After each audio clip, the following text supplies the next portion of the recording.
ஒரு கதை எப்படி உருவாகுது ஹரிக்குள்ள இருந்து? சும்மா அப்படியே போகிற போக்கில் அப்படியே நம்ம நிறைய பார்த்தது பழகுனது கேரக்டர்ஸ் இப்போ சந்திச்சது இந்த மாதிரி ஏதோ ஒன்று உருவாகும்ல. இப்போ வந்து இப்போ அது ஒரு ஒரு கால்குலேஷன் மாதிரி தான். அப்பா ஒரு பெரிய ஹீரோ, அதாவது நிறைய படங்கள் பண்ண ஒரு ஹீரோ, பெரிய ஹீரோ சின்ன ஹீரோ எல்லாம் ஹீரோ தான்.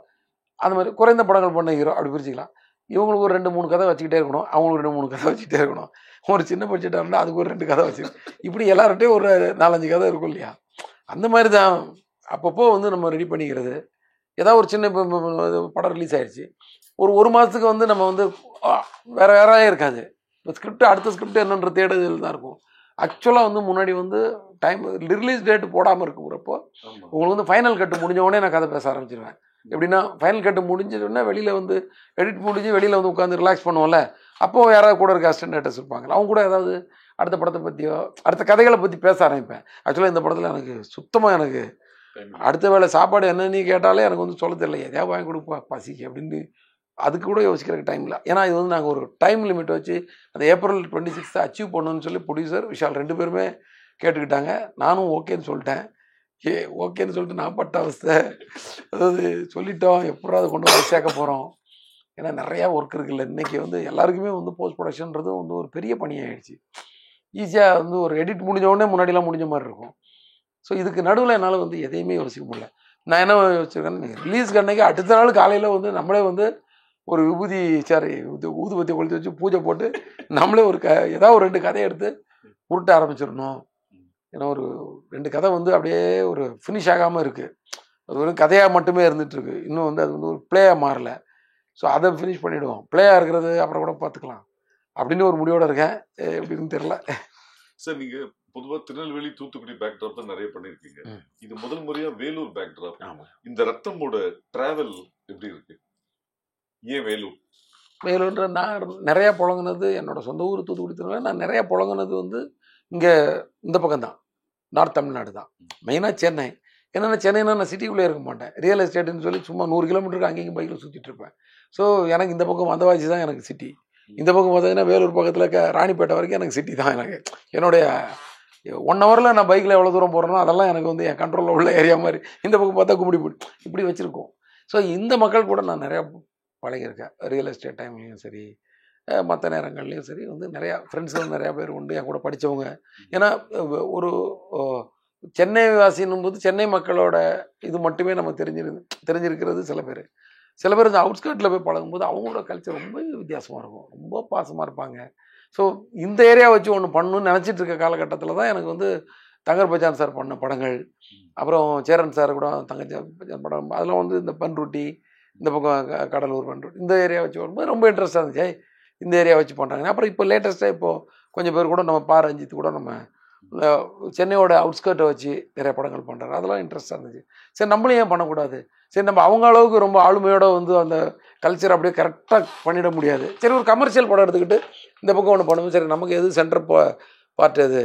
இந்த பக்கம் சிட்டிக்கு அப்புறம் இந்த பக்கம் சென்டர் பார்ட்னா வேலூர் வந்து ஒரு ஸ்ட்ராங்கு டிவிஷன். வேலூர், காட்பாடி, அந்த ஏரியா ஃபுல்லாகவே உங்களுக்கு வந்து அந்த இதில் ட்ரெயின் போயிட்டே இருக்கும்.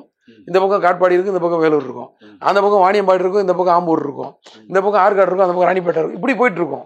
நீங்கள் அந்த ட்ரெயின் ரூட் பார்த்தீங்கன்னா இந்த பக்கம் அரக்கோணம் இருக்கும், இந்த பக்கம் இன்னொரு காஞ்சிபுரம் சம்திங், இந்த பக்கம் இப்படி அந்த ட்ரெயின் வந்து த்ரூஅவுட் பெங்களூர் வரைக்கும் இப்படி பிரிச்சுக்கிட்டே இருக்கும். ஆனால் நடுவில் 7 கிலோமீட்டரில் 2 சிட்டியும் ஜாயின் ஆகிடும்.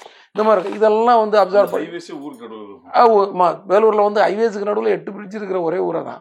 நான் அதான் யாரா கட்டினேன், யார் இங்கே வந்து பவரில் இருக்கும்போது இது கட்டினாங்க அப்படின்னு அடிக்கடி கேட்டுக்கிட்டே இருப்பேன்.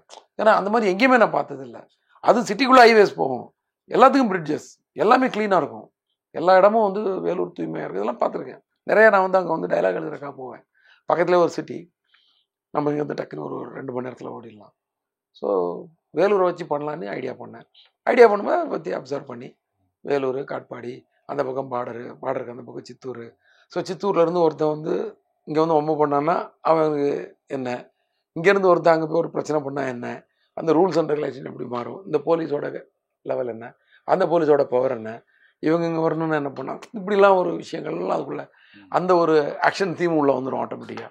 ஏன்னா பார்டர் ஏரியா டோட்டலாக இங்கிட்டு வந்து சூலூர்பேட்டை கிட்ட நம்ம இதை தாண்டினோடனே கும்மிடிப்பூண்டி தாண்டினோடனே வருது நெல்லூர் போகிற வழியில் ஒரு பார்டர். இந்த பக்கம் ஊத்துக்கோட்டை, அந்த பக்கம் சத்தியவேடு, அங்கே ஒரு பார்டர். அதுக்கடுத்து திருத்தணி, நகரி, அது ஒரு பார்டர். அதுக்கடுத்து வேலூர், காட்பாடி, சித்தூர், அது ஒரு பார்டர். அந்த பக்கம் குடியாத்தம், அந்த பக்கம் பார்த்தீங்கன்னா பலமனூர், அது ஒரு பார்டர். இது வரைக்கும் கர்நாடகா வரைக்கும் இப்படி ஒரு பார்டர் இருக்குது. இந்த பார்டரில் என்ன இன்ட்ரெஸ்டாக இருக்கும் பிரச்சனைகள் அப்படின்னு அனலைஸ் பண்ணுவோம். அது வேறு வேறு மாதிரி இருந்துச்சு. ஓ, இங்கே வந்து 2 தட்டு தட்டிட்டு அங்கே ஓடி போய் ஒழிஞ்சுக்கிட்டா எவனும் அங்கே வர முடியாது. ஏன்னா அந்த பார்டருக்குள்ளே நம்ம போனால் வீக் தானே. அது எல்லாம் இந்தியா தான், நம்ம இந்தியா தான். பட் இருந்தாலும் வந்து ஒரு ஊர்லேயே அப்படி தானே வில்லேஜில் எடுப்போம். ஒருத்தன் வந்து அடிச்சுட்டு வந்து அவன் ஊருக்குள்ளே வந்துட்டான்னா அந்த ஊருக்காரன் இந்த ஊருக்குள்ளே பார்டருக்குள்ளே வரணும்னா கொஞ்சம் கஷ்டம். அப்படி தான் நம்ம ஒரு படம் பண்ணுவோம்ல. அதே மாதிரி ஸ்டேட் பார்டர் வச்சு பண்ணால் எப்படி இருக்கும் அப்படின்னு சொல்லி, இது வந்து பிரியன் சார் வந்து முன்னாடி சும்மா சொல்லிட்டு இருப்பார், சார் நம்ம பார்டர் வச்சு ஒரு படம் பண்ணணும் சார், பார்டர் வச்சு படம் பண்ணணும் சார், இன்ட்ரெஸ்டாக இருக்கும் சார், 2 லாங்குவேஜும் மிக்ஸ் பண்ணி. ஏன்னா பார்டர்லலாம் 2 லாங்குவேஜ்காரங்களும் 2 லாங்குவேஜ் பேசுவாங்க. இது வந்து மெயினாக வந்து நாங்கள் வந்து கேரளாவை தான் அண்டர்லைன் பண்ணி திருவேண்டரம் பார்டரில் நடக்கிறதா முதல்ல ஏதோ ஒரு விஷயம் பேசிகிட்டு இருப்போம். அடிக்கடி ஃப்ரீயாக இருக்கும் போதெல்லாம் அது மைண்டில் இருந்து தான் கதை இல்லை, இந்த களம் அப்படி ஞாபகம் வச்சு. அப்போ நம்ம சரி நம்ம கொஞ்சம் காரமாக படம் எடுக்கணும், ஆந்திரா பார்டரை வச்சுருவோம், அப்போ நம்ம சூடாக இருக்கும் அப்படின்னு சொல்லி இதை கையில் எடுக்கும்போது பார்த்தா அது ரொம்ப நல்ல இன்ட்ரெஸ்டாக இருந்துச்சு உள்ள. ஏற்கனவே நம்ம நிறையா அங்கே திருப்பதி போகும்போது நிறைய ட்ராவல் இருக்கு இல்லையா, ரேணிகுண்டா அதுன்னு சொல்லி நிறைய விஷயங்கள் இருக்குது. ஆறில் கூட நிறைய அந்த பார்டர்லாம் பற்றி பேசியிருப்போம், அந்த மாதிரிலாம் இருக்கும். ஸோ அதனால் அதை எடுத்து சார் ஒரு டைரக்டருக்கும் ஒரு ஜானர் இருக்கு. ஆக்ஷன், ஃபேமிலி, சென்டிமெண்ட், எமோஷன் தான். ஆனால் உங்கள் படத்தில் எல்லா படத்துலையுமே ஆக்ஷனுக்கு என்ன இம்பார்ட்டன்ஸ் இருக்கோ ஃபேமிலிக்கு அந்த அளவுக்கு இம்பார்ட்டன்ஸ் இருக்கு. ஒன்று. 2வது, உங்களோட எல்லா படத்துலையுமே அந்த உறவு முறைகள் பற்றின ஒரு இம்பார்ட்டன்ஸ் இருக்கும். மதினி, மச்சினி, அந்த இது இல்லை. அது இன்னைக்கு இருக்கிற ஜென்ரேஷனுக்கு அது கொண்டு போய் சேர்க்கணுன்றதுக்காக உருவாக்கப்பட்டதா இல்லை அது கதைக்களத்தில் தானாக வந்தது? கதைக்களத்தில் தாங்க. நீங்கள் எந்த பிரச்சனை உங்களுக்கு ஒரு பெரிய ஒரு அமௌண்ட்டு பண இழப்பு ஒன்று வருதுன்னு வச்சுக்கோங்களேன், அதுக்கெல்லாம் நீங்கள் வந்து பெருசாலாம் வந்து எக்ஸ்ட்ரீம் ரியாக்ட்லாம் பண்ண மாட்டாங்க. உங்கள் கையில் வந்து சும்மா ஒரு எக்ஸாம்பிள் உங்கள்கிட்ட வந்து ஒரு 1 லட்ச ரூபா உங்களுக்கு ஒரு இம்பார்ட்டண்ட்டாக வச்சுருந்த பணம் தான். ஆனால் ஒருத்தர் அடிச்சுட்டு போயிட்டானா அவனை அப்படியே கொடூரமாக நீங்கள் இதெல்லாம் பண்ணிடணும்னு நினைக்க மாட்டீங்க. ஆனால் உங்கள் குடும்பத்தை ஒருத்தன் பாதிப்படைய வைக்கணும்னு நினச்சான்னா நீங்கள் அப்படியே கொடூரமாக மாறிடுவீங்க. இதுதான் நான் ஒரு போலீஸ் படம் எடுத்தாலும் அவன் குடும்பத்து மேலே கை வைக்கணும்னு நினைக்கும் போது அவன் வந்து தீயா மாறுறான். மற்ற ஆக்ஷன்லாம் வந்து அவனை அரெஸ்ட் பண்ணுற லெவலில் மட்டும்தான் இருக்கும். எக்ஸாம்பிள் வந்து லைக் இப்படி சொல்லலாம், சிங்கம் 2ன்னு வச்சுக்கோங்க. சிங்கம் 2ல் வந்து பார்த்தீங்கன்னா பிகினிங்லேருந்து ஏதோ ஃபைட்லாம் இருக்கும். யாரோ அரெஸ்ட் பண்ண போவார், ஏதோ அனலைஸ் பண்ண போகும்போது அங்கே ஒரு ஃபைட் இருக்கும். அதெல்லாம் வந்து ஒரு ஃபைட்டாக மட்டுமே இருக்கும். ஆனால் இன்னைக்கு நைட்டு உங்கள் வீட்டை வந்து அட்டாக் பண்ண போகிறாங்க அப்படின்னு அவருக்கு தகவல் வந்துடும் மிஸ்டர் தியாகவனம் மூலமாக. இப்போது அவரை வந்து எப்படி ரியாக்ட் பண்ணுவார்னா, எவனும் திரும்பியே போயிடக்கூடாதுன்னு ரியாக்ட் பண்ணுவார். ஏன்னா ஒரு போலீஸ்காரன் குடும்பத்து மேலே கை வச்சா அது எந்த அளவுக்கு வந்து அது வந்து உதவுடும், எந்த அளவுக்கு ரத்த கலரியாக மாறும் அப்படின்னு எவனுக்கு அந்த தைரியம் மட்டும் வந்துடக்கூடாது. ஒரு அதிகாரியை வந்து மடக்கணும்னா அவன் குடும்பத்து மேலே கை வச்சிடலான்ற அந்த விஷயம் மட்டும் எவனுக்கும் தோணிடக்கூடாது. அப்புறம் எந்த போலீஸ் ஸ்டேஷன்லையும் யாரும் வேலை செய்ய முடியாது, எந்த அதிகாரியும் வேலை செய்ய முடியாது. அதிகாரியை வந்து ஆப்போசிட் பண்ணால் அது எந்த பண்ணுமா ஸ்ட்ரைட்டாக தான் பண்ணிக்கணும். அவன் குடும்பன்றது தனி. அப்படி ரிவர்ஸில் அப்போ அந்த அதிகாரி வந்து தப்பு பண்ணவனை உண்டு, தப்பு பண்ணவன் பிள்ளையும் பொண்டாட்டிக்கிட்ட போய் வம்பு பண்ணாலோ இல்லை அவங்க மேலே போய் ஒரு கேஸை போட்டாலும் என்ன வருது, அதை இவங்களும் செய்யக்கூடாது, இதை அவங்களும் செய்யக்கூடாது, ஒரு எத்திக்ஸு. அதை தாண்டி அவனுங்க உள்ளே வர பார்ப்பானுங்க. அப்போ கன்னை உடைச்சிட்டு, ஏன்னா அதை சரண்டர் பண்ணால் தான் நான் கத்தியை கையில் எடுக்க முடியும். அது கையில் தான் நான் கன்னை வச்சு தான் சுட முடியும். ஏன் அதை யூஸ் பண்ணாமல் நீ கத்தி எடுத்து நீ கேட்டக்கூடாது. ஸோ முதல்ல அவராகவே ஒரு டேபிளை அடித்து அதே ஒன்று சின்னதாக உடச்சி விட்டு இதை கொண்டு போய் ஆர்மரியில் போய் சரண்டர் பண்ணிவிடு. So a policeman with family without weapon அப்படின்ற மாதிரி நிற்பார். அது எதுக்குன்னா அந்த வெறி.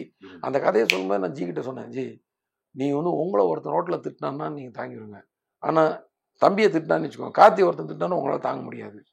அது மாதிரி தான் இதான் மூடு இந்த சீனுக்கு. உங்களை எத்தனையோ பேர் அடிக்க தான் வருவான். ஏன்னா நீங்கள் போலீஸ்னாலே ஒரு 10 எதிரி இருந்துட்டு தான் இருப்பான். அதான் நீங்கள் ஜாலியாக தான் போயிட்டு இருப்பீங்க டெய்லி. That's everyday's problem. ஆனால் உங்கள் குடும்பத்தை ஒருத்தன் கணக்கு பண்ணுறான்னா அது எவ்ரிடே ப்ராப்ளம் கிடையாது. அது எவர் ஒன்ஸ் ப்ராப்ளம். அது வரவே கூடாத ப்ராப்ளம். அது முடிச்சிடணும்னு நினைப்பீங்க. இதான் அது முன்னாடி அந்த கதை சொல்லுமா அப்படின்னு சொன்னேன். சார் புரியுது சார், இல்லை நான் சொல்லிடுறேன்.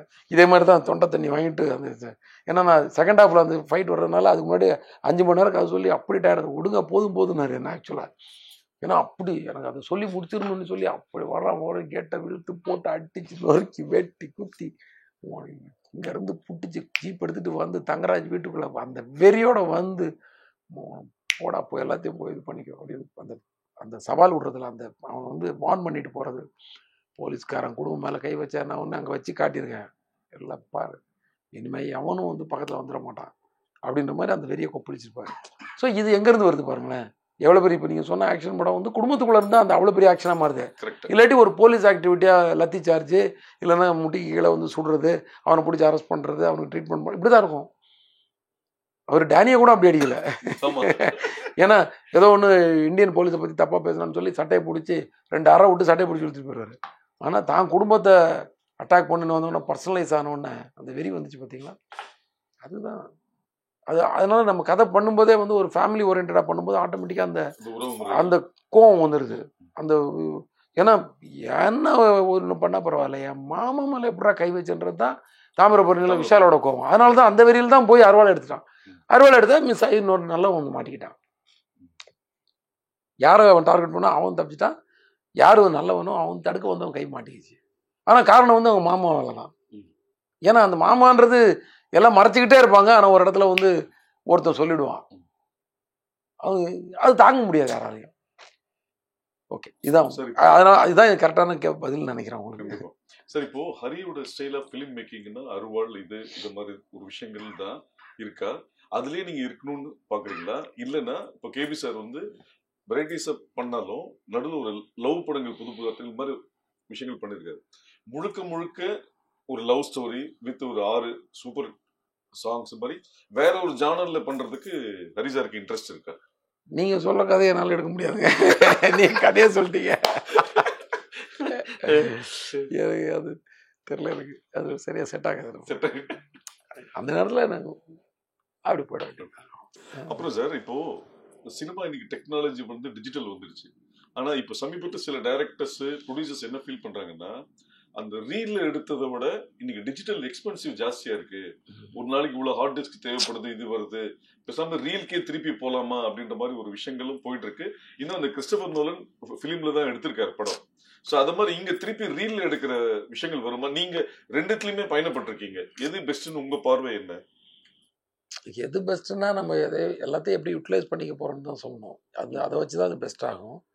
ஆனா அப்போ வந்து ஒரு ஒரு அளவு ஒரு மைண்ட் வந்து ஒரு விஷயத்துல நம்பிக்கையா இருந்துச்சு. இப்போ வந்து அந்த நம்பிக்கை கொஞ்சம் குறைஞ்ச மாதிரி இருக்கு. எப்படின்னா டிஜிட்டல் இருக்கிறதுனால ஒன்மோர் எடுத்துக்கலான்னு எல்லாருக்குமே வந்து ஒரு ஒரு அவங்க எல்லாருக்குமே ஒரு லெத்தாதிகா இருக்காங்க. அவங்க ஒரு ஸ்ட்ராங்கா இல்லை. இது ஒன்மோர் போனாலும் எதுவும் வேஸ்டேஜ் இல்லை, ஆனால் டைம்ன்றது வேஸ்ட் ஆகிட்டு, கடவுள் கொடுத்த 24 hours வேஸ்ட் ஆகிட்டு இருக்குன்றது நம்ம யாருக்கும் புரியல. அந்த வகையில் தான் பெரிய இது. நம்மளும் வந்து இன்னொரு டேக் எடுக்கிறதுக்கு தயாராக இருக்கிறோம். முன்னாடிலாம் இன்னொரு டேக் எடுக்க மாட்டோம். ஏன்னா ஆர்டிஸ்டே சொன்னால் கூட இல்லை இல்லைங்க எனக்கு தேவையான ரியாக்ஷன் அங்கே வந்துருச்சு, நோ ப்ராப்ளம் வேணாம். இப்போ வந்து சரி ஆர்டிஸ்ட் சொல்கிறாங்க நமக்கு ஏதோ செலவு இல்லை அப்படின்னு நம்ம எடுக்க வேண்டிய கட்டாயத்துக்கு வந்துடுறோம். ஏன்னா ஆர்டிஸ்டே ஏன் ஒரு டேக் எடுத்தால் என்ன இருக்குன்னு கோச்சிக்கிறாங்க. முன்னாடி வந்து அது வந்து 100 அடி ஓடிச்சுன்னா அதில் வந்து 4000 ரூபா போயிருன்றது எல்லாருக்கும் தெரிஞ்சிட்டு இருந்துச்சு. அது இப்போ இல்லாதனால அது ஒரு கண்ட்ரோல் இல்லாமல் தான் போய். பட் டெக்னாலஜி வந்து என்ஜாய் பண்ணுற மாதிரி தான் இருக்குது. ஏன்னா இது இந்த வகையில் மட்டுமே இதை பார்க்கக்கூடாது, வேறு நிறைய விஷயங்கள் இருக்குது. ஏதோ விஷயங்களை நிறையா உள்ளே கொண்டாடுறதுக்கும் சரி, ஒரு டெக்னாலஜி உள்ளே வந்ததுனால ஒரு சீனை வந்து வேறு வேறு வெரைட்டியாக கட் பண்ணி பார்க்குறதுக்கும் சரி, நினச்ச மாத்திரத்தில் ஒரு விஷயத்த இன்றைக்கி எப்படி ஒரு அப்படி அமுக்குனா ஒரு மெசேஜ் போய் எங்கேயோ போய் சேர்ந்துருக்கோம். அந்த மாதிரி ஒரு 4 பட்டனை தட்டினாலே ஒரு டிசால்வையோ இல்லை ஒரு இது டேரெக்டாக போட்டுக்கிட்டு என்ன எப்படி பண்ணி பார்க்கலாம், இந்த சீன் ஃபுல்லாக டிசால்வில் கட் பண்ணுவோமா இல்லை கட்டில் பண்ணுவோமா இல்லை வைப்பில் கட் இப்படி நினச்சிட்டு இருக்கிறதோட அடுத்த 3 நிமிஷத்தில் கட் பண்ணி பார்த்துட்டு சரி நம்ம இது பேசாமல் நம்ம கட்ஸில் டிசால்வில் போயிடலாம் அப்படின்னு போயிடலாம், இல்லை எஃபெக்ட்ஸே வேண்டாம் அப்படின்னு டிசைட் பண்ணுறது செஞ்சு பார்க்குறதுக்கு அது வசதியாக இருக்குது. அண்டு டிஜிட்டல்லையும் நிறைய ப்ளஸ் இருக்குது. அது மாதிரி நான் ஒரு சேஸோ இல்லை ஒரு ஃபைட்டோ எடுக்கும்போது சண்டை போட தேவையில்ல மாஸ்டர்கிட்ட இல்லை சக டெக்னீஷியன்ஸ்கிட்ட. ஏன்னா அவங்களுக்குன்னு ஒரு ஃப்ரீடம் கொடுக்குறதுக்கு வசதியாக இருக்குது. இப்போ நீங்கள் ஃபுட்டேஜ் கண்ட்ரோல் இருந்ததுன்னா ஒரு நாளைக்கு வந்து இத்தனை கேன் தான் ஓட்ட முடியும்னு ஒன்று இருக்கும். ஸோ நம்ம அந்த ப்ரெஷரையும் சேர்த்து போட வேண்டியிருக்கும். ஸோ இப்போ என்னென்னா எடிட்டில் தான் மண்டை காயுது எல்லாருக்கும். 10 லட்சம் அடி எல்லாம் ஷூட் பண்ணிட்டு வந்துடுறாங்க, தேவையானது 10,000 அடி 13,000 அடி. இதை வந்து சுருக்குறக்குள்ளே எடிட்டர் தான் ரொம்ப அவசரப்படுறாங்க. அப்படி தான் இருக்கும். வளர்ச்சிங்கிறது எப்போதுமே வந்து கொஞ்சம் நம்ம அதுக்குரியபடி ட்ராவல் ஆகிக்க வேண்டியதான். அதை வந்து கஷ்டம்னு நினச்சி ஒதுக்கி வைக்கிறதோட, ஆனால் அவர் வந்து ஃபிலிமில் எடுத்திருக்காருன்றது பாராட்டத்தக்க விஷயம். அவர் எவ்வளோ மைண்ட் கண்ட்ரோல் பண்ணி எடுத்துக்காரு. டிஜிட்டலில் போய் ட்ராவல் ஆகி வேணாம் நம்ம ஃபிலிம்குள்ளே வரேன்னு சொல்லி வந்ததெல்லாம் வந்து அவங்களாம் வந்து கிரேட்டுன்றது தான். அதான் ஆளுமையோட பண்ற டைரக்டர்னு சொல்லுவேன்ல நான், அந்த ஆளுமை அவர்கிட்ட இருக்கு. சார் இப்போ சினிமாவில் வந்து மறக்க முடியாத சில விஷயங்கள் என்னன்னா, இப்போ கேபி சார், பாரதிராஜா, பாக்யராஜ் சார், மணிவண்ணன், இது மாதிரி இவங்க கிட்ட இருந்து வந்த நிறைய அசிஸ்டன்ஸுங்க பெரிய அளவு பெருசா ஜெயிச்சிருக்காங்க. அதுக்கப்புறம் வந்த அடுத்த ஜெனரேஷனோட டைரக்டர்ஸ் இருந்த அசிஸ்டன்ஸ் ஜெயிச்சிருக்காங்க, இல்லைன்னு இல்லை. ஆனா அந்த சதவீதம் பார்க்கும்போது இது கம்மியா இருக்குன்ற மாதிரி ஒரு பிம்பம் இருக்கு. இதுக்கு எங்க லேக் ஆகுது?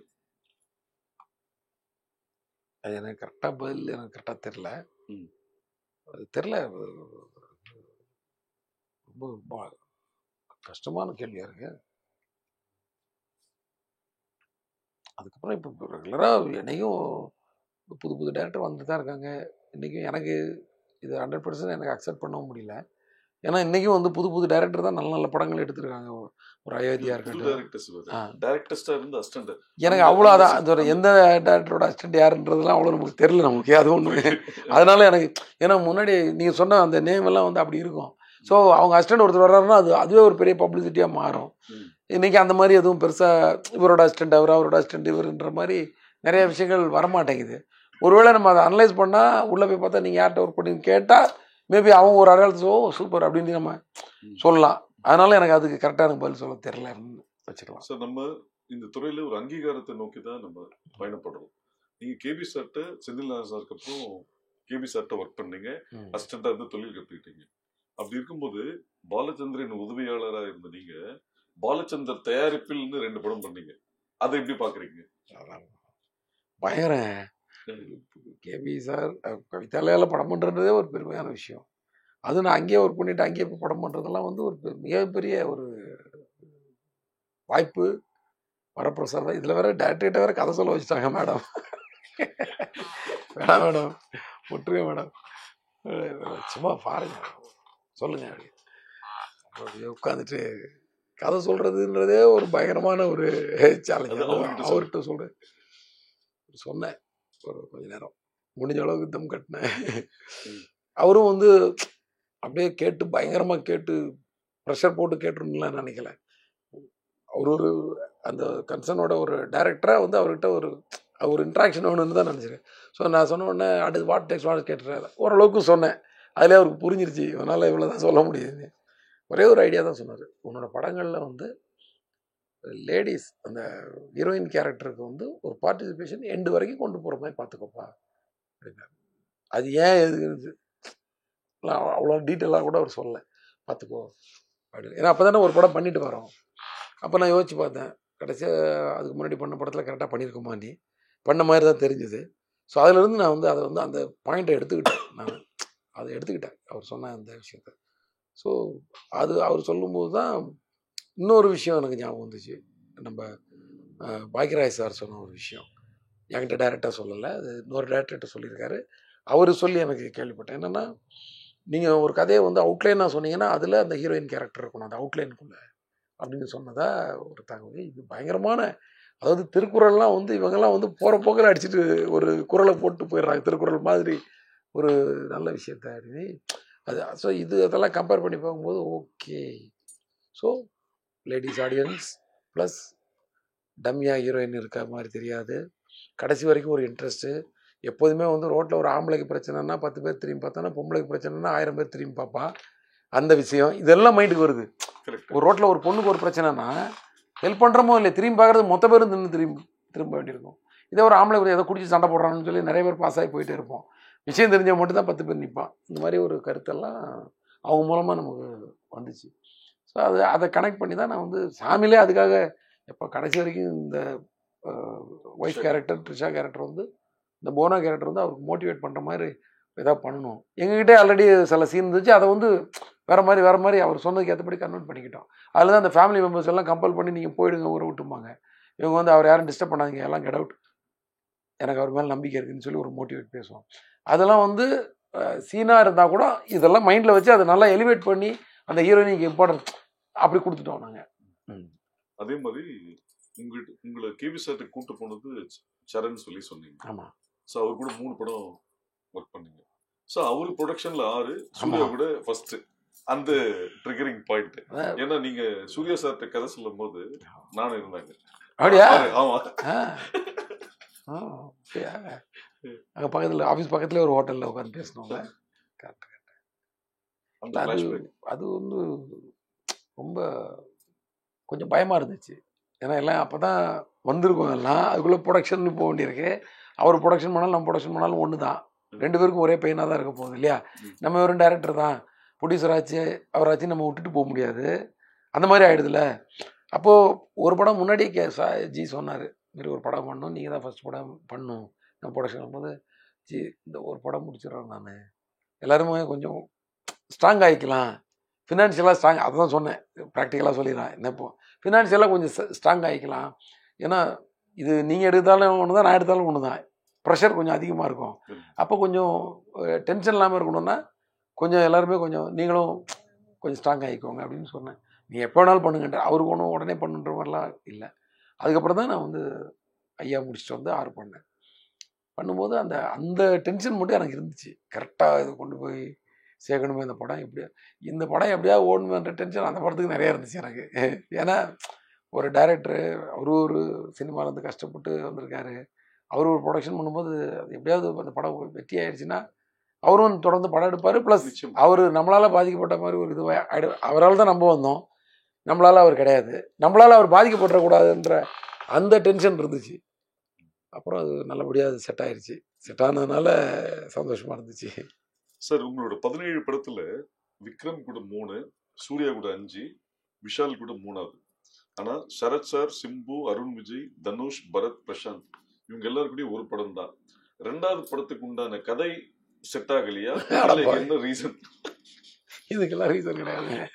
இது வந்து ஒரு ப்ரொடக்ஷன், உங்களுக்கு தெரியாது என்ன, ஒரு படம் வந்து ரெடி ஆகணும்னா அதுக்குள்ளே எத்தனை பேர் சம்மந்தப்பட்டது. நம்ம சொல்கிற கதை அவங்களுக்கு பிடிக்கணும், அவங்க அந்த நேரத்தில் அவங்க டேட்டு ஃப்ரீயாக இருக்கணும், நம்ம அவங்கள வச்சு படம் பண்ணுறதா இருக்கிற ஒரு ப்ரொடியூசர் இருப்பார், அந்த ப்ரொடியூசருக்கு நம்மளை பிடிக்கணும், நம்மளை பிடிச்சாலும் வந்து அந்த டேட்டு ஒத்து வரும், நம்ம வேறு ஒரு ப்ராஜெக்டில் இருக்கக்கூடாது, இப்படி நிறைய காம்பினேஷன் டிட்டர்மினேஷன் எல்லாமே இருக்குது இல்லையா. அதை நீங்கள் கால்குலேட் பண்ணால் தான் ஒரு படமே நடக்கும். இதில் எந்த மோட்டிவேஷனும் கிடையாது இதில். கரெக்டாக நான் யார் கூட இப்போ தம்பிங்க யார் வந்தாலும் ஒரு பொண்ணு நான் தயார், புரியுது அவங்களுக்கு. அதில் வந்து இஷ்யூஸ்லாம் கிடையாது, கதையும் இருக்குது எல்லாருக்கும். எல்லாருமே அந்த 10-15 வருஷம் முன்னாடி பார்த்துக்கு இன்னும் வளர்ந்து நிற்கிறாங்க எல்லாருமே. அதுக்குரிய நேரமும் காலமும் ப்ரொடியூசரும் அந்த பட்ஜெட்டும் அந்த சூழலும் அமையும் போது தான் பண்ண முடியும். என்ன சொல்கிறீங்க சார்? இப்போ சமீபத்தில் ரத்னமோட ப்ரெஸ் மீட்டில் அந்த ட்ரெய்லர் பற்றின ஒரு விமர்சனம் வந்த போது நீங்கள் கொடுத்த விளக்கம் வந்து கோவப்பட்டதா ஒரு சாராதால் பார்க்கப்படுகிறது. ஓகே, இது வந்து நீங்க சொன்ன கருத்து வந்து இதுதான் சொசைட்டில ஒரு தனித மனுஷனோட வெளிப்பாடுன்றதுதான் விஷயங்கள். அதை நீங்க எப்படி பாக்குறீங்க? அது கோவம்லாம் கிடையாதுங்க. ஒரு கருத்தை வந்து ஸ்ட்ராங்கா சொன்னா அது கோவமா இருக்கும். அதான் வேலையில கோவப்படுன்னு சொல்றது. நான் சொல்றது வேலையில கோவப்படுனா சண்டை போடுன்னு அர்த்தம் கிடையாது. கரெக்ட். வேலையில அந்த கருத்தை வந்து நீங்க உங்க வேலையை வந்து ஸ்ட்ராங்கா பண்ணிக்கிறதுக்கான உத்தியோகம், அவ்வளவுதான். ஸோ அது வந்து என்னன்னா ரோட்ல நடக்கிறத பார்க்கும்போது அது நம்ம வந்து ஆட்டோமேட்டிக்கா அந்த வேகம் வருது. கோவன்றதோட வேகம்னு கூட வச்சுக்கலாம். எவ்வளோ விஷயங்களை நம்ம பார்த்து எதுவும் பண்ண முடியாமல் கையால் தனமாக நீங்கள் இருக்க வேண்டியது தெரியுமா? இதே நம்ம 20 வருஷம் முன்னாடிலாம் அப்படி கிடையாது. 20 இல்லை, ஒரு 30 வருஷம் வச்சுக்கலாம். அப்போல்லாம் அப்படி கிடையாது. எதுவாக இருந்தாலும் போய் டேரிங்காக போய் டம்முன்னு போடுவோம். நம்மலாம் ரோட்டில் ஒரு பிரச்சனை நடந்ததுன்னா, எங்கள் ஏரியாவில் வந்து வாட்சி திருடிக்கிட்டு இருந்தான் ஒருத்தன். அவன் யாருன்னு தெரியல. போகிறவங்க யாராவது தனியாக போயிடுச்சுன்னா கத்தியை காட்டி வாட்சை கழட்டிட்டு போயிடுவான். இப்போ என்ன பண்ண முடியாது? போலீஸில் கம்ப்ளைண்ட்லாம் கொடுத்தோம் ஏரியாவில் உள்ளவங்களாம் சேர்ந்து. ஆனால் நாங்கள் என்ன டிசைட் பண்ணோம், நம்மளே இறங்கிட வேண்டியதான்னு சொல்லிட்டு பசங்கள்லாம் சேர்ந்து நைட்டு ஒரு 3 பேர் 4 பேர் அங்கங்கே தனியாக நின்று டியூட்டி பார்க்குறது. ஏன் சந்தேகம் கடைசியில் அவனை பிடிச்சிட்டோம். பிடிச்சி போலீஸில் கொடுத்தோம். பிடிக்கும்போது அப்புறம் ஆக்ஷன் பிளாக் இருக்கும்ல அதில். சரி, என்ன பண்ண முடியும்? அன்னைக்கு காலகட்டத்தில் அந்த ஆக்ஷன் பிளாக்கு போலீஸ் ரியாக்டே பண்ண மாட்டாங்க. அவனும் போயிட்டு என்ன இவங்க அடிச்சாங்கலாம் சொல்ல முடியும். நீ திருடினே மோனன்னு சொல்லி தூக்கி போட்டு மிதிப்பாங்க. இப்போ வந்து நீ திருடினாய் உனக்கு 150 ரூபா ஃபைனு, நீ அவனை அடித்தாய் உனக்கு 1000 ரூபா ஃபைனுன்ற லெவலில் இருக்குது. திருடுன தப்பு கிடையாது, திருடவனை பிடிச்சது தான் தப்புன்ற மாதிரி போயிட்டு இருக்குதுங்க. வேற நான் சொல்றது அப்படியே எடுத்துக்க கூடாது. இது ஒரு எக்ஸாம்பிளா தான் எடுத்துக்கணும். அப்படியே எடுத்துக்கிட்டாச்சுன்னா அது வந்து நீ ரூல் படி தப்பா சொல்லிட்டு நீ அதை சொன்னா எனக்கு அதெல்லாம் தெரியாது. யாருமே எனக்கு களத்துல இறங்க தயாரா இல்லைங்க. அன்னைக்கு வந்து ஒருத்தன் தப்பு பண்ணா பயப்படுவான். ஏன்னா எவனாவது உதைப்பான்னு பயம் இருந்துச்சு. இன்னைக்கு நம்மளை எவனும் உதைக்க முடியாது. முடிஞ்சா வந்து நம்மளை வீடியோ தான் எடுத்து சோசியல் மீடியாவில் போட்டு அவன் வந்து பண்ணிப்பான்னு சொல்லி தைரியமா தப்பு பண்ற லெவலுக்கு இன்னைக்கு வேற மாதிரிலாம் இருக்கிறாங்க ஒவ்வொருத்தரும். ஸோ அந்த வேகம் தானே தவிர இதில் என்ன கோவம். ஒரு முக்கியமான செக்மெண்ட் இது. ம் எப்பவுமே இந்த முதல் காதல் ம். முதல் அனுபவம்ன்றது ரொம்ப முக்கியமான விஷயம். ஸோ புதிய இயக்குனர் ஹரி இயக்கத்தில் பிரசாந்த் சிம்ரான் நடிக்கும் தமிழ் அப்படின்றது ஒரு செய்தி வந்து 30/3/2001 செய்தியா வந்தது. ஓ அப்படியா. ஸோ இந்த செய்தியை வந்து பேப்பர்ல பார்க்கும்போது உங்களோட ரியாக்ஷன் என்னவா இருந்தது? என்னவா இருந்ததுன்னு எனக்கு ஞாபகம் இல்லை. கண்டிப்பாக ஒரு பரவாயில்லையே அப்படின்னு ஒரு சந்தோஷமான மூமெண்ட்டாக தானே இருந்திருக்கும். கரெக்டாக என்னவா இருந்துச்சுன்றது உண்மையில எனக்கு ஞாபகம் இல்லை. ஏன்னா நான் எதுவுமே வந்து மைண்டில் ரெக்கார்ட் பண்ணி வைக்கல. கரெக்டாக படம் பார்த்துட்டு என் ஃப்ரெண்டு வந்து படம் ஃபஸ்ட் அதில் தமிழில் உள்ள ஒரே ஞாபகம் என்னென்னா படம் பார்த்துட்டு என் ஃப்ரெண்டு வந்து நல்லா இருக்கு அப்படின்னு ஒரு மாதிரி இன்ட்ரோவில் வந்து ரொம்ப எமோஷனலாக வந்து நல்லா இருக்குன்னு சொன்ன உடனே டக்குன்னு ஒரு 12 வருஷம் கழித்து ஓகே அது அந்த ஒரு பஸ்ட் அவுட் மட்டும் மைண்டில் ஆச்சு. ஸோ தனியாக போய் நின்று கொஞ்சம் அப்படியே ஃபீல் பண்ணிட்டு வந்தேன் நான். அது மட்டும் எனக்கு ஞாபகம் இருக்கு. மற்றபடி அந்த முதல் பூஜை இன்விடேஷன் உங்களுக்கு அடேப்பா. So 6/4/2001 R M. Veerappan sir, AVM Saravanan, Ramesh Prasad, Vivek Chandrasekhar இவர்கள் முன்னிலையில் இந்த படத்தோட பூஜை இன்விடேஷன் வந்து அது கையில் எடுக்கும்போது அதாங்க எனக்கு அது ஞாபகம் கன்ஃபார்மாக ஹாப்பியஸ்ட் மூமெண்ட்டாக தான் இருந்திருக்கும். அது ஃபஸ்ட்டு படங்கிறது அதில் டவுட்டே இல்லை. பட் அது ரொம்ப ஏன்னா எனக்கு அதான் சொல்லல நல்ல விஷயங்கள் நடந்தது வந்து நான் புலங்காயத்தை அடைஞ்சிட்டு இருக்கிறது கிடையாது. ஏதாவது விஷயங்கள் வந்து தவறாக போயிருந்தால் அதை தான் திருத்திக்கிறதுக்காக ட்ரை பண்ணிட்டு இருக்கிற கேரக்டர் நான். புரியுதாகும். ஏதாவது இதே சமயத்தில் அங்கே ஏதாவது ஸ்பாட்டில் தப்பு பண்ணியிருப்போம்னா அது வந்து ஞாபகத்தில் இருக்கும் நமக்கு. என்ன சொல்கிறீங்க? அந்த சந்தோஷமான தருணங்கள் வந்து அதை அப்படியே கடந்து வந்துடும். நம்ம அதே தருணம் தான் இந்த இன்று முதல் பார்த்தோன்னே இல்லை அதான் சொல்கிறேன். அது வந்து ஹாப்பியாக தான் இருந்திருக்கும். ஆனால் எனக்கு தெரிஞ்சு அவ்வளோலாம் ஹாப்பியாக இருந்திருப்பானு தெரியல. எனக்கு வந்து டிஸ்ட்ரிபியூட்டரை பற்றி தான் நினச்சிக்கிட்டு இருந்திருப்பேன். நம்ம ஒரு படம் எடுத்திருக்கோம், இதை நம்பி வாங்கினவங்களுக்கு வந்து காசு வந்துருமா, இந்த பெயின் தான் எனக்கு இருந்திருக்கும். புரியுதா உங்களுக்கு? இன்று முதல் நம்ம பேர் வந்து எவ்வளோ சந்தோஷப்பட்டோம்னா அதுக்கு ஈக்குவலாக அந்த பெயினில் இருந்திருப்பேன் நான். இதுதான் ஃபேக்ட். அதே மாதிரி இந்த ஃபோட்டோ பார்த்தோன்னே என்ன தோணுது உங்களுக்கு? இது சாமி ஃபங்க்ஷன். ஆமாம் ஆமாம். கேபி சார் அந்த ஷீல்டு வாங்கும்போது அதாங்க ஒரு படம் வந்து இப்போ வந்து இன்றைக்கி வந்து ஒரு படம் வந்து இந்த செட்டப்பே மாறி போச்சு. 2 வாரம் ஓடினா போகுதுன்ற மாதிரி ஆயிடுச்சு. அதிலே எல்லாருமே தண்ணீர் அடைஞ்சிடுறாங்க, காலத்துக்கு ஏற்ற மாற்றம். ஆனால் அன்றைக்கி 100 நாள் ஓடணும். இது வந்து 125 நாள் ஃபங்க்ஷனுங்கும் போது அதை கவிதாலெல்லாம் எடுத்து கொண்டாடினாங்க. அதில் வந்து விவேக் சார் வந்து எனக்கு வந்து பயங்கரமாக என்னை பற்றி பேசி எதிர்காலத்தில் வந்த ஒரு மாதிரி இருப்பான்னு சொல்லி ஒரு இதை கிரியேட் பண்ணி விட்டார். அதை வந்து நிறைய பேர் கேள்வியாக பேச. ஸோ ரஜினி சார் வந்து என்னை பற்றி நிறைய பேசினார்.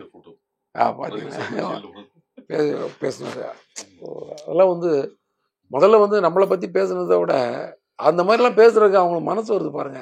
ஒருத்தரை வந்து என்கரேஜ் பண்ணுறதுக்கு ரஜினி சார் மாதிரி ஆள் வந்து ஒரு 10 நிமிஷம் ஒரு புதுசாக ஒரு டைரக்ஷன் பண்ண ஒரு பையனை பற்றி பேசி அதெல்லாம் எவ்வளோ பெரிய இருக்கு. அந்த மைலேஜ் தான் நமக்கு இன்னைக்கு வரைக்கும் இருக்கும்னு நினைக்கிறேன். அன்னைக்கு அவர் கொடுத்த அந்த ஃபியூவல் இன்ஜெக்ஷன் இருக்குல்ல, அந்த என்கரேஜ்மெண்ட் இன்ஜெக்ஷன், அது இன்னைக்கு வரைக்கும் நம்ம பாடியிலே இருக்குங்க. அது இந்த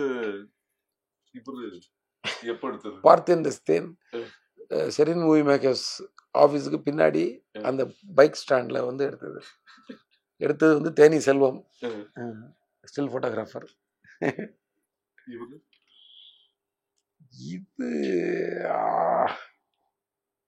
இது வந்து தமிழுக்கு அப்புறம் எப்போன்னு தெரியல எனக்கு, எப்போன்னு தெரியல சார். அது மாதிரி ஒரு ஒரு ஒரு பொதுவாக ஒரு விஷயம் சொல்லுவாங்க சார், அதாவது வீட்டுக்கும் வேலைக்கும் போகணும்னு இருக்கணும், ஏண்டா போகணும்னு இருக்கக்கூடாதுன்னு சொல்லுவாங்க. ஸோ வீட்டில் நிம்மதியாக இருந்தால் மட்டும்தான் வெளியில் சக்ஸஸாக இருக்க முடியும். ஸோ உங்களோட மேரேஜ் லவ் மேரேஜ் தெரியல, ஒன்று தெரியலன்னா ஒன்று நீங்களா வந்து அண்டர்லைன் பண்ணிடுவீங்களா?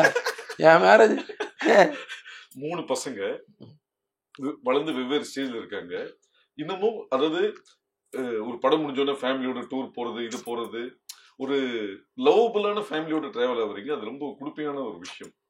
ஸோ அந்த ஃபேமிலி சப்போர்ட் உங்களுக்கு எந்த அளவுக்கு சக்ஸஸ்ஃபுல்லாக இருக்குது? அந்த சப்போர்ட் தான் நம்மளுடைய. இப்போது நேற்று வந்து நான் காலையில் எப்போ வந்தேனே யாருக்குமே தெரியாது, யாரும் டிஸ்டர்ப் பண்ணல. அப்படியே கதவு தட்டினேன், திறந்தாங்க, உள்ளே போய் அப்படியே போய் சைலண்டாக ஒரு ரூமில் போய் செட்டில் ஆகிட்டேன். காலைல மெசேஜ் போட்டிருக்காங்க வேற யாரையும் இந்த ஹவுஸ்ன்னு சொல்லி என் ஒய்ஃப். நான் மேலே போய் ஜிம் ரூம் திறந்து படுத்து யாரையும் டிஸ்டர்ப் பண்ண வேணான்ட்டு. ஏன்னா நான் வந்ததே காலையில் வந்து ஒரு 5:15 என்னமோ தான் வந்தேன். வந்துட்டு இப்போ போயிட்டு உடனே தூக்கமும் வராது எனக்கு. அதனால் உட்காந்து நாளைக்கு ப்ரொமோஷனுக்காக ஊருக்கு போனோம், அந்த பேக்கிங் பண்ணுற வேலை எல்லா வேலையும் செஞ்சேன். அதில் 6 ஆகிடுச்சு. சரி 6 மணி ஆகி போச்சு, இப்போ நம்ம இப்படியே தூங்கி என்ன பண்ண போகிறோம் இன்னும் கொஞ்ச நேரம் முடிச்சிருந்தா ஒரு காஃபி சாப்பிட்லான்ட்டு கீழே போய் ஒரு காஃபி சாப்பிட்டேன். அப்படியே வந்து சரி ஒரு டிஃபன் மாதிரி சாப்பிட்லான்னு சொல்லி என்ன ஃபுட்டு இருக்குன்னு பார்த்தா அதே சாப்பிட்டேன். 6:45 தான் போய் படுத்தேன். படுக்கும்போது இவங்களுக்கு வந்து எங்கேயாவது ஒரு இடத்துல தூங்கிட்டு இருப்பான்னு தெரியும். ஸோ இதுதான் பெரிய என்ன வந்த உடனே கூப்பிடல இது பண்ணல அது பண்ணல நம்மள அது மாதிரிலாம் கேட்கவே மாட்டாங்க. ஏதோ வந்தாச்சுன்றது மட்டும் அவங்களுக்கு வந்து தெரிஞ்சிடும்ல, கேட்டால் வந்துட்டாருன்னு சொல்லி. ஸோ ஏதோ ஒரு இடத்துல வந்து நான் முன்னாடி ஃப்ரண்ட் ரூமில் எங்கேயா போய் ஒரு சோஃபாவில் சுருண்டுப்பேன். எங்கே இடம் இருக்கோ அங்கே வந்து ஏன்னா யாரையும் எனக்கு வந்து டிஸ்டர்ப் பண்ணுறது பிடிக்காது. மெயினாக முதல்ல வந்து வீடை நாக் பண்ணி படுத்துருக்கவங்களை எழுப்புறதே எனக்கு டென்ஷன் தான். சரி அது அந்த அந்த ஒரு செகண்டில் பூட்டுறது கூட நான் தான் பூட்டிப்பேன். பூட்டாதீங்க, நீங்கள் திறந்து விட்டதோடு அவங்க வேலை முடிஞ்சுன்னா அந்த அம்மாவை நீங்கள் போய் படுத்துக்கோங்கன்ட்டு நான் வந்து படிப்பேன். அப்புறம் ஒய்ஃபெல்லாம் டிஸ்டர்ப் பண்ண மாட்டேன், பசங்க டிஸ்டர்ப் பண்ண. ஸோ அப்படி அதே மாதிரி அவங்களும் வந்து நம்ம வேலையில் வந்து அங்கே போய் எங்கே போகிறீங்க நாக் ஸ்டுடியோ, ஓ அங்கே ஒர்க்கா, okay second copy work, okay okay அவ்வளோதான். அதுக்கு மேலே எதுக்கு ஏன் சீக்கிரம் வந்துருக்கலாமா, அது பண்ணிடு இது பண்ணிடு அதெல்லாம் கேள்வி கிடையாது. ஏதாவது டைம் இருந்தால் தான் பேசுவாங்க. ஃபோன் பண்ணால் கூட ஒரு 2 நிமிஷம் பேசணும், பேசலாமா இல்லை அப்புறம் பேசலாமா, பேசலாமா பேசலாமான்னு சொன்னால் தான் அந்த டீட்டெயில் வருவாங்க, இல்லைன்னா அதுக்கு மேலே பேச மாட்டாங்க. அதே மாதிரி தான் பசங்களும் நீங்கள் ரெஸ்ட் எடுத்துக்கோங்க நீங்கள் ரெஸ்ட் எடுத்துக்கோங்கன்னு ரொம்ப டிஸ்டர்பே பண்ண மாட்டேன்பாங்க. ஷூட்டிங் டைமில் நான் சொல்கிறேன், நாங்கள் வந்து அந்த டிஸ்கஷன் டைம் அந்த டைமில் தான் அப்படியே மணிக்கணக்கில் டைம் ஸ்பெண்ட் பண்ணுவோம் வீட்டுக்கு போனேன். மற்ற நேரத்தில் வந்து என்ன இல்லைடா ரெஸ்ட்லாம் தேவையில்லப்பா, இல்லை நீங்கள் காலையில் ஒர்க் வச்சுருக்கிறீங்க படுக்க போனீங்கன்ட்டு டிஸ்டர்பே பண்ண மாட்டாங்க பசங்க. ஸோ அது மாதிரி நீங்களே சொல்லிட்டீங்க ஆன்சரு இதுதான். இதுதான் ஒரு எல்லா மனிதனுக்கும் பின்புலம் வந்து அவன் குடும்பம் தாங்க. குடும்பத்தை சார்ந்து வாழ்கிறவன் அத்தனை பேருக்கும் குடும்பம் தான் முதல் பலம், முதல் சக்தி. அதுக்கப்புறம் தான் தன்னம்பிக்கை. அந்த குடும்பம் வந்து முதல்ல நிற்கலைன்னா தன்னம்பிக்கையை நம்ம இழந்துருவோம். அப்புறம் தன்னம்பிக்கை இல்லைன்னா நம்பிக்கை போயிடும், நம்பிக்கை இல்லைன்னா அப்புறம் தும்பிக்கை இம்பிக்கை அது ஒரு கை இருக்காது, அப்புறமா எல்லாம் போயிடும் டோட்டலாக. ரத்னம், ஆடியன்ஸ் இன்ட்ரெஸ்டிங்கான ஆஸ்பெக்ட்ஸ் 180 ரூபா கொடுத்து டிக்கெட் வாங்க வரவங்களுக்கு என்ன இல்லை ஒரு முழு நீள ஒரு என்டர்டெயின்மெண்ட் இருக்கும், நல்ல ஃபாஸ்ட்டு ஸ்க்ரீன் பிளே. ஸோ எனக்கு எல்லாருமே விறுவிறுப்பாக படம் பார்க்கணுன்றதை விரும்புகிறாங்க. என்கிட்ட சொன்ன ஃபீட்பேக்கில் உங்கள் படமாக தான் நல்லா பரபரன்னு இருக்குன்னு சொல்லி. ஸோ அந்த பரபரப்பு இந்த படத்தில் இருந்துகிட்ருக்கு. ஏன்னா ஸ்டோரியோட இதே வந்து தீமே வந்து ஒரு கொஞ்சம் ஒரு வேகமான தீம். அதுமாதிரி ஸ்க்ரீன் பிளேயும் வந்து ஒரு 45 மினிட்ஸ்க்கு அப்புறமே வந்து படம் வந்து ஒரு ஜெட் வேகத்தில் தான் போயிட்டுருக்கோம். அது இல்லாமல் வந்து நான் ஒரு சிங்கிள் ஷாட்டு அதெல்லாம் சொன்னல, அது மாதிரி நிறைய ட்ரீட்ஸ் இருக்குது. உள்ளே போனீங்கன்னா வந்து ஒரு இன்ட்ரெஸ்ட்டாக ஒரு மேக்கிங்கில் வந்து ஒரு இன்ட்ரெஸ்ட்டாக நல்ல கேமராமேன் சுகுமார் சார் பண்ணியிருக்கிறாரு, நல்ல மியூசிக் டைரக்டர் தேவி நல்ல சாங்ஸ் கொடுத்துருக்காரு, அண்டு சமுத்திரகனி, நம்ம யோகி பாபு, எங்கள் மாமா விஜயகுமார் சார், இது மாதிரி நிறைய ஆர்டிஸ்ட் இருக்காங்க உள்ள. எல்லோரும் நம்ம முரளி சர்மா வில்லனாக பண்ணியிருக்காரு. எல்லாம் ரொம்ப யதார்த்தமாக நடிச்சிருக்காங்க எல்லோரும். அந்த கேரக்டரே வந்து அப்படியே ஃபிட்டாக அந்த மாதிரி ஹரிஷ் பேரடி, நம்ம முத்துக்குமார், அப்புறம் நிறைய ஆர்டிஸ்ட் இருக்காங்க, ஜெயபிரகாஷ் சார், ஜேபி சார், துளசி அம்மா, பிரியா பவானி சங்கர் தான் ஹீரோயின். அது தெரியுன்றதுனால எல்லாருக்கும் தெரியுன்றதுனால சொல்கிறேன். ஸோ இந்த மாதிரி எல்லாருடைய எல்லாமே எப்படி இருக்குன்னா யதார்த்தமாக இருக்கும். இது எல்லாம் சொல்ல எல்லாருமே நல்ல ஆர்டிஸ்ட் தெரியும், எல்லாருடைய பர்ஃபார்மன்ஸும் யதார்த்தமாக இருக்கும். கௌதம் மேனன் சார் வந்து ஒரு கேமியோ தான், பட் அவர் தான் பண்ணணுங்கிறதுல என்கிட்ட கேட்பாங்கல்ல, இப்போ நீங்கள் ஒரு ஆர்டிஸ்ட்டுக்கு நீ கதை பண்ணுவீங்களான்னா உண்மையிலே வந்து அந்த சீன் அவருக்குன்னே பண்ண மாதிரி தான், அப்படியே துணியை மேலே போட்டு தைச்ச மாதிரி தான். அப்படி அவர் பண்ணால் நல்லா இருக்குன்றதுல அவ்வளோ ஸ்ட்ராங்காக இருந்தோம். அதுக்கு ஆல்டர்னேட்டே கிடையாதுன்ற மாதிரி. அதே மாதிரி விடிவி கணேஷ் அவரும் வந்து அந்த அந்த பர்டிகுலர் ஒர்க்கை அவர் பண்ணணும். இந்த மாதிரி எல்லாருமே வந்து யதார்த்தமாக பண்ண வச்சுருக்கோம். எல்லோரும் இன்ட்ரெஸ்டாக பண்ணி கொடுத்தாங்க. படத்துக்கு வந்து ரொம்ப சப்போர்ட்டு. ஸ்பாட்டில் வந்து ஹீரோ ரொம்ப சப்போர்ட் எங்களுக்கு. ரொம்ப விஷால் வந்து டைமிங் தானே, அவர் நல்லா நடிப்பார், நல்லா ஃபைட் பண்ணுவார், எல்லாமே நமக்கு தெரியும். ஆனால் டைமிங்க்கு வந்து ஒரு டேரக்டருக்கு வந்து அவரை வச்சு நல்லா எடுத்துடலான்ற நம்பிக்கை வந்துடும்ல, அதை வந்து பண்ணார். அதுதான் மிகப்பெரிய ஒரு அண்டு கதை மேலே ரொம்ப நம்பிக்கையாக இருந்தார். அதனால் ஒவ்வொரு சீனும் சார் அந்த சீன் அன்றைக்கி சூப்பர் சார், ஸ்ட்ராங்காக இருக்கும் சார் அது அப்படின்னு ஒரு மோட்டிவேட் பண்ணுறது, அதெல்லாம் தான் இன்ட்ரெஸ்ட்டாக அவர் பண்ணுறது. அதான் அந்த மாதிரி. ஸோ அந்த வகையில் இவ்வளோ விஷயங்கள் இருக்குது படத்தில். ஸோ வந்தீங்கன்னா என்னடா பண்ணியிருக்கீங்க அப்படின்னு சொல்லி எதிர்பார்த்து வந்தீங்கன்னா கன்ஃபார்மாக எங்களை நீங்கள் ஏதோ பண்ணியிருக்கோன்னு நினைப்பீங்க. அந்த நம்பிக்கை இருக்குது, அவ்வளோதான். சார் இப்போ சூர்யா சாரோட அந்த மூங்கி அடிச்சா 110 வீட்டை சிங்கத்தை இங்க பார்த்துருப்பீங்க அங்க பார்த்துருப்பீங்க, அது எப்படி கன்சீவ் பண்ணீங்க? அது நீங்க அந்த டைலாக் 2 டைலாக் நீங்க சொல்லுங்க. நான் சொல்லிட்டாலும் போங்க, அவர் சொன்ன டைலாக் அப்படியே எல்லாத்துக்குமே வந்து ஒரு ஓமே உருவக அணி இப்படிலாம் இருக்கும்ல, உருவப்படுத்தி எழுதுறது தானே விஷயத்தை. இப்படி இருந்தால் எப்படி இருக்கும், சிங்கம் டைட்டில் வச்சுட்டோம். ஸோ சிங்கத்தை இப்படி தான் அது வந்து முதல்ல அது வந்து ஒரு புள்ளி விவரமாக மாறி அப்புறம் அது அக்கௌண்ட்ஸாக மாறி இப்படி மாறி தான் அந்த ஓங்கி அடித்தா 100 டன், சிங்கம் அடித்தா 100 டன் வெயிட்டுன்னு ஒரு குறிப்பு எடுத்து. ஸோ ஓகே, அப்போ அவன் கோவத்தில் அதை அண்டர்லைன் பண்ணி சொல்கிறான் அப்படின்னு அந்த கேரக்டர் அப்படி சொல்லுது அப்படின்ற அவன் சொன்னது அந்த கேரக்டர் சொல்கிறான். அது மாதிரி அந்த துரசிங்கம் கேரக்டர் வந்து அந்த கோவத்தில் அப்படி கொந்தளிக்கிறான், அப்போது அந்த வார்த்தை வருது அப்படின்ற மாதிரி விஷயம் பண்ணி அதை அடிக்கிறதுல கூட திரும்பி ஒருத்தன் வரும், அவனை டமாலு திரும்பி பார்த்து அடிக்கிறது, அவன் புரண்டு போய் உழுறது இந்த லோகங்களில், அந்த கையெல்லாம் அப்படி செவந்து அதில் என்னென்னா உங்களுக்கு அந்த டைலாகோட ஹைலைட் என்னென்னா, மண்வெட்டியும் கடப்பாரையும் பிடிச்ச கைடா இது, இந்த அடியெல்லாம் நீ தாங்க முடியாது, நீ அது அந்த மாதிரி கையெல்லாம் நான் பார்த்துருக்கேன், இதெல்லாம் ரியாலிட்டி. கலாபவன் மணி சார் கையை தொட்டு பார்த்துருக்கீங்களா? இரும்பு கை மாதிரி இருக்குங்க. ஏன்னா அவர் அவ்வளோ ஒர்க் பண்ணியிருக்காரு போல இருக்கு. கையை பிடிச்சாருன்னா வேலில் வந்து ஒரு கணக்கப்பில் ஒரு நோட்டு எடுத்துட்டு வர அதை அடிப்பாருங்க, நோட்டு 3 துண்டாயிடுச்சுங்க, ஒரு பெரிய லாங் சைஸ் நோட்டு. என்னடா நோட்டு பிஞ்சு போச்சுன்ற பாரத் என்னோட அசிஸ்டண்ட் அசோசியேட்டாக இருந்தார். சார் என்ன சார் அவர் ஒரே அடி அடிச்சார், நோட்டை வந்து எங்கேயும் வச்சிடலாம் இல்லை, கையில் பிடிச்சி தான் கணக்கு டமால் அடிப்பார். நீ பவுடருக்கு பதிலாக பான்ஸ் பவுடர் வாங்கி கொடுத்த, பாஸ்பரஸுக்கு பதிலான்னு சொல்லி அடிப்பார். துண்டாயிடுச்சா அப்படி சார் என்ன சார் கையில் வச்சிருக்கீங்க அப்படின்னு சொன்னாச்சுன்னா, சும்மா கை கொடுக்கலாம்னு சொல்லி அமுக்க. ஐயோ அட மிகப்பெரிய கலைஞர்ல. இந்த படங்கள்ல இந்த வசனங்கள் வந்து ரொம்ப இம்பார்ட்டன்ஸான ஒரு விஷயங்கள் இருக்கு. இப்போ சிங்கம் எடுத்துட்டீங்கன்னா, அது என்ன சிட்டில இருக்கவங்க தான் ஆளே இருக்குவானா, எனக்கு ஊர்ல இருந்து இறக்க மாட்டோமா, ஒரு நாளைக்கு இவ்வளவு ட்ரெயின் வருது, இவ்வளவு விஷயம், 1 லட்ச ரூபா இருந்தா மளிகை கடை வைப்பேன், 5 லட்ச ரூபா வச்சா டிபார்ட்மெண்டல் ஸ்டோர் வைப்பேன், நீ ஏசி அதனால ஏசி போட்ட ரூம் என்ன அவ்வளவுதான்டா வித்தியாசம். மற்றபடி நீயும் திருடனை பிடிப்பேன், நானும் திருடனை பிடிப்பேன், நீயும் கேஸ் போட நானும் கேஸ் போட, சம்திங். ஸோ இப்படி ஒரு ஸ்டோரி, ஒரு ஃபேமிலி, என்டர்டெயின்மெண்ட், ஆக்ஷன் எல்லாம் இருக்கிற ஹரி ஏன் தமிழில் மட்டும், ஏன் தெலுங்கோ ஹிந்தியோ வேற லாங்குவேஜுக்கு போக மாட்டேன்றாரு? கம்ஃபர்டபுளா ஒரு ப்ராஜெக்ட் வந்தா போயிட வேண்டியதுதான். பட் அந்த மாதிரி ஒன்றும் கண்டிப்பா போகணும்னு நான் தான் சொல்றேன். எனக்கு பெருசா இங்க போய் ஒன்று சாதிச்சே ஆகணும் அப்படின்லாம் எனக்கு கிடையாது. கொடுக்குற வேலையை சிறப்பாக செய்யணுன்றது மட்டும் தான் மோட்டிவ். ஆக்சுவலாக எப்படியா நம்ம ஒரு ஹிந்தி படம் எடுத்து நிறைய ஆஃபர்ஸ் வந்துச்சு ஹிந்தி படம். ஏன்னா நான் ஹிந்தி படமே நீ பார்க்கறது இல்லை, உனக்கு படம் எடுக்கிற வேற வேலையா, நீ என்னை பார்த்து நானே கேள்வி கேட்டுப்பேன். அப்போ கம்பெனி இருக்கு கொஞ்ச நாள். புரியுதா உங்களுக்கு? முதல்ல ஹிந்தி படம் எடுக்கணும்னா நம்ம முதல்ல ஹிந்தியில் படம் நிறைய பார்க்கணும், அவங்க என்ன ஸ்டைலில் இருக்காங்கன்னு யோசிக்கணும், அவங்களுடைய மேக்கிங் ஸ்டைலில் இருந்து அவங்களுடைய எல்லாமே நமக்கு தெரியணும் இல்லையா? நம்மளே ஏதோ ஒரு ரொம்ப முக்கியமான படங்கள் தான் ஹிந்தியிலே பார்க்க முடியும். அதனால அதுக்கெல்லாம் அவ்வளோலாம் நமக்கு அது இல்லாமல் ஹிந்தி பண்ணி ஆகணுன்ற பெரிய மோட்டிவேஷனும் எனக்கு கிடையாது. தெலுங்கு பண்ணி ஆகணும், கன்னடம் எல்லாத்துலேயும் பண்ணுறதுக்கு இன்ட்ரெஸ்ட் தான். நான் நிறையா மீட்டிங்ஸ் போயிருக்கேன், அதுவெல்லாம் சரியாக ஒர்க் அவுட் ஆகாமல் கூட இருந்திருக்கும், அது வேறு விஷயம். ஆனால் கண்டிப்பாக இதை பண்ணி ஆகணும், நான் தமிழ் தான் பண்ணுவேன்ற பிடிவாதமும் கிடையாது, மற்ற படங்களும் நான் பண்ணுன்ற பெரிய வேகமும் கிடையாது.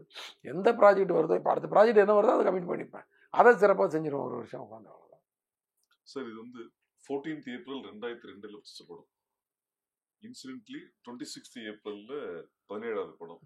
இந்த 22 வருஷ ஜேர்னியை வந்து ஹரி எப்படி பார்க்கறாரு? இன்னும் நமக்கு வேலை கொடுத்துட்டு இருக்காங்கன்ற ஒரு சந்தோஷம், அந்த வேலையை சிறப்பாக கரெக்டாக செஞ்சுட்டு இருக்கோமான்ற ஒரு கேள்வி, எப்படி சிறப்பாக செய்யறதுன்ற தேடல், இப்படி ஓடிட்டு இருக்க வேண்டிய அவ்வளவுதான் சார். அது ஒரு அறிஞர் சொன்னாரு, உண்மையான வெற்றி என்பது தவிர்க்க முடியாத இடத்திற்கு வருவதுதான் வெற்றின்னு சொல்லியிருக்காரு. தவிர்க்க முடியாத இடத்தில் இருப்பது தான் உண்மையான வெற்றின்னு சொல்லியிருக்காரு. தவிர்க்க முடியாத இடத்தில் இருப்பது உண்மையான வெற்றி. ஓகே. சோ இன்னைக்கு ஹரி வந்து தமிழ் சினிமால தவிர்க்க முடியாத இடத்தில் இருக்கிறார். அவரு 17 படங்கள் என்பது எண்ணிக்கையில் கம்மி தான், ஆனா குவாலிட்டி அதிகம். ஏன்னா 22 வருஷத்துல ஒரு விஷயமும் பார்த்து செதுக்குறீங்க.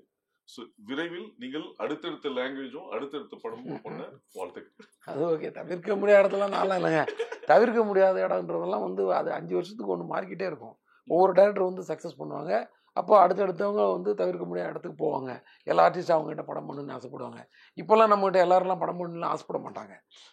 அதே மீறி ஒரு படம் வரும், அதை நம்ம செஞ்சுக்கலாம். அப்படிதான் இப்போ இன்னைக்கு கரண்ட்ல படங்கள் பண்ணி யார் நல்ல லைம் லைட்டில் இருக்காங்களோ அந்த 4-5 டேரக்டர்ஸுக்கு தான் அந்த இடம் இருக்கும். அதனால் நான்லாம் கிடையாது. அது நான் வந்து உண்மையை தான் சொல்கிறேன். என்னுடைய ப்ரெசன்ஸ் கூட அந்த மாதிரி இருந்திருக்கும் ஒரு இடத்துல, ஒரு காலகட்டத்தில். அந்த நேரத்தில் வந்து நிறைய டைரக்டர்ஸ், நிறைய ப்ரொடியூசர்ஸ், நிறைய ஹீரோஸ் வந்து இவர் கூட படம் பண்ணி நிறைய பேர் அப்ரோச் பண்ணியிருப்பாங்க. அந்த நேரத்தில் அது வந்து தவிர்க்க முடியாத அந்த ஒரு 5-6 பேர், 7 பேர், 8 பேரில் நானும் இருந்திருக்கலாம். ஆனால் இப்போ அந்த இடத்துல நான் கிடையாது. இப்போ நான் எனக்கும் வேலை கிடைக்குது. எனக்கு வந்து சரி இந்த இவங்ககிட்ட படம் கொடுத்தா ஒரு ஹார்ட் ஒர்க் பண்ணி கரெக்டாக எடுத்து கொடுத்துருவாங்க சொன்ன டைமில்ன்ற ப்ரொடியூசரோட நம்பிக்கை. ஹீரோஸ் வந்து சரி இவர்கிட்ட போனால் இது டைமிங்கில் தான் ரொம்ப டார்ச்சர்னு கேள்விப்பட்டிருக்கோம், மற்றபடி கொஞ்சம் கரெக்டாக தான் பண்ணுவார் போல இருக்கு, போகலான்ற நம்பிக்கையில் வரலாம் மேபி. அப்படி அவ்வளோதானே தவிர தவிர்க்க முடியாத இடம்லாம் வந்து வேறு டேரக்டர்ஸ் கிட்ட இருக்குது. அவங்க பேர்லாம் நான் சொல்லணுமா? எல்லாம் நம்ம நண்பர்கள் தான் எல்லாரும். ஸோ வாழ்க்கையில வந்து வார்த்தைகள் ரொம்ப முக்கியம், கமிட்மெண்ட் ரொம்ப முக்கியம்னு சொல்லுவாங்க. ஸோ அது மாதிரி நீங்க உங்களை வச்சு படம் எடுத்த நிறைய ப்ரொடியூசர் சொல்ற ஒரு விஷயம் என்னன்னா, அவர் வந்து பணம் கேட்க மாட்டார். ஒரு விஷயம் நம்ம கொடுக்குறேன்னு சொல்லிட்டேன்னா, கொடுக்கலனா தான் நீ சொன்ன ஏன் கொடுக்கலன்னு கேட்பாரு தவிர, மற்றபடி ஏன் கொடுக்கல, இந்த பெண்டிங் இருக்க அப்படின்றது சொல்ல மாட்டாருவாங்க. அந்த கமிட்மெண்ட் தான் உங்களோட படத்தோட கேரக்டர்ஸ்லயுமே நிறைய இடத்துல ரிஃப்ளெக்ட் ஆகுது. அந்த வார்த்தைகள் அவர் சொன்ன ஒரு விஷயம் இது உங்களோட நேச்சரா இல்ல இது நீங்களா அப்டேட் பண்ணிக்கிட்ட விஷயம்? நேச்சரா என்னன்னு எனக்கு தெரியல. மேபி நம்ம ப்ரொடியூசர் தானே, எங்கே போயிட போகிறாங்க? சினிமாவுக்கு வந்து நம்ம கவர்லேயே கொடுக்குறாங்க, நல்ல சந்தோஷமாக தானே காசு கொடுக்குறாங்க. என்ன சொல்கிறீங்க? ஓகே, ரொம்ப ப்ரெஷர் போட்டுக்க தேவையில்ல. நமக்கு இன்னொரு சம்பளம் ஊதியம் கொடுக்குறாங்க, நம்ம வந்து ஒரு வேலை செய்கிறோம், அதை போட்டு ப்ரெஷர் பண்ணிட்டு அரிசி மூட்டை குறைஞ்சாதாங்க பரபரப்பாகணும் வீட்டில். அரிசி இல்லைனா தான் நீங்கள் டென்ஷன் ஆகி கடைக்கு ஓடணும். அந்த நேரத்தில் நீங்கள் காசு எங்கே இருக்குது? 1 கிலோ அரிசி வாங்குறதுக்கு 50 ரூபா இல்லைன்னு. மற்ற நேரத்தில் நீங்கள் கூலாக இருக்கலாங்க, ஒன்றும் அவசரம் கிடையாது. எங்கேயும் போயிடாது. எல்லா காசும் இண்டஸ்ட்ரிக்குள்ளே நம்ம ப்ரொடியூசர்கிட்ட, நம்ம ஃபினான்சியர்ஸ்கிட்ட, நம்ம டிஸ்ட்ரிபியூட்டர்கிட்ட, நம்ம தேட்டருக்காரங்கிட்ட, அப்படியே நம்ம மக்கள்கிட்ட தான் இருக்குது எல்லாமே. எல்லாம் ஒரு ரொட்டேஷன் தான். என்ன சொல்கிறீங்க? நமக்கு ஒரு 100 பேர் சேர்ந்து காசு போட்டு நமக்கு சம்பளமாக கொடுப்பாங்க. நம்ம படங்களை பார்த்து நம்ம ஒரு எங்கேயோ கொடுப்போம். இப்படி வந்து அது ரொட்டேஷன். இந்த காசுக்காகலாம் கடந்து போராடிட்டு இருக்கிறதுலாம் தேவையில்லை. அது ஆட்டோமேட்டிக்காக நடக்கும். அது நீங்கள் உங்கள் வேலையை மட்டும் பாருங்கள், ஆட்டோமேட்டிக்காக நடக்கும். தேங்க்யூ. நன்றி. நன்றி.